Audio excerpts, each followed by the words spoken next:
जब हम बाबा साहब डॉक्टर भीमराव अंबेडकर जी के संघर्ष और उनकी उपलब्धियों की बात करते हैं तो उनके जीवन में एक ऐसा नाम भी आता है जिसने न केवल उनका हर कदम पर साथ दिया बल्कि उनके सपनों को साकार करने के लिए हर परेशानी को भी सहा, और वो नाम है माता रमाबाई अंबेडकर जी का। एक साधारण शुरुआत और असाधारण संघर्ष। माता रमाबाई का जन्म 7 फरवरी 1898 को एक गरीब परिवार में हुआ था। इनका बचपन बहुत परेशानियों से भरा था, लेकिन इन्होंने अपने जीवन साथी के रूप में एक ऐसे इंसान को पाया जिसने सपना केवल खुद के लिए नहीं बल्कि पूरे समाज के लिए देखा। डॉक्टर भीमराव अंबेडकर और माता रमाबाई की शादी 1906 में हुई, जब बाबा साहब केवल 15 साल के थे और माता रमाबाई केवल 8 साल की थी। संघर्षों में मजबूत साथी। डॉक्टर भीमराव अंबेडकर जी जब विदेश में पढ़ाई कर रहे थे तब माता रमाबाई ने अकेले ही घर की सारी जिम्मेदारी को संभाला। कठिन परिस्थितियों का सामना करने में हमेशा कामयाब रही और इन्होंने उन सभी परेशानियों का सामना डटकर किया।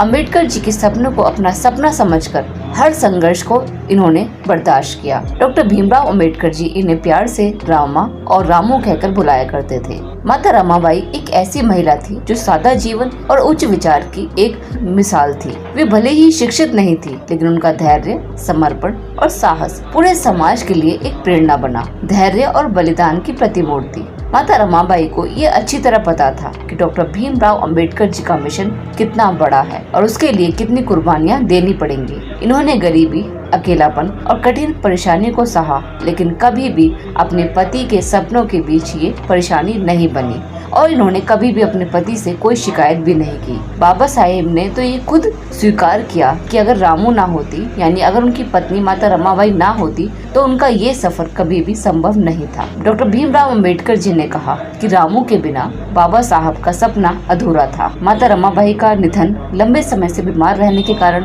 और वक्त पर इलाज न होने के कारण 1935 में हो गया। जब बाबा साहब सामाजिक क्रांति के मार्ग पर चल रहे थे, उस समय माता रमाबाई उन्हें छोड़कर चली गई। उनकी मौत ने अंबेडकर जी को अंदर से तोड़ दिया, लेकिन इन्होंने अपने मिशन को और भी ज्यादा मजबूती से आगे बढ़ाने का संकल्प किया, क्योंकि माता रमाबाई के आखिरी शब्द थे कि पूरा समाज ही उनका परिवार है, इसीलिए उन्हें अपने समाज के बारे में सोचना है। बाबा साहब ने अपनी किताब थॉट्स ऑफ लीजनिंग की प्रस्तावना में लिखा, अगर मेरी पत्नी रामू का साथ ना होता तो मैं कभी भी ये सब नहीं कर पाता। उसने गरीबी और कठिनाइयों को चुपचाप सहन किया और मुझे मेरे उद्देश्य से कभी भी भटकने नहीं दिया। माता रमाबाई हर महिलाओं के लिए एक प्रेरणा स्रोत है। माता रमाबाई सिर्फ पत्नी नहीं थी, बल्कि इन्होंने समाज के लिए त्याग, धैर्य और समर्पण की एक नई मिसाल कायम की। ये हर उस महिला के लिए प्रेरणा है जो अपने परिवार और समाज के बीच संतुलन बनाने का प्रयास कर रही है। उनकी कहानी हमें ये सिखाती है कि सपनों की उड़ान केवल उड़ने वालों की नहीं होती, बल्कि वो उन मजबूत कंधों पर भी टिकी होती है जो उसे सहारा देते हैं। माता रमाबाई हम सभी के बीच नहीं है, लेकिन आज भी हम सभी के दिलों में वो जिंदा है और अमर है। उनके बलिदान और संघर्ष की गूंज सदियों तक सुनाई देती रहेगी। अगर आपको माता रमाबाई की ये प्रेरणादायक कहानी पसंद आई है तो कमेंट करें और सभी के साथ शेयर करें और हमें ये बताएं कि माता रमाबाई अंबेडकर जी की इस कहानी से आपको क्या सीखने के लिए मिला।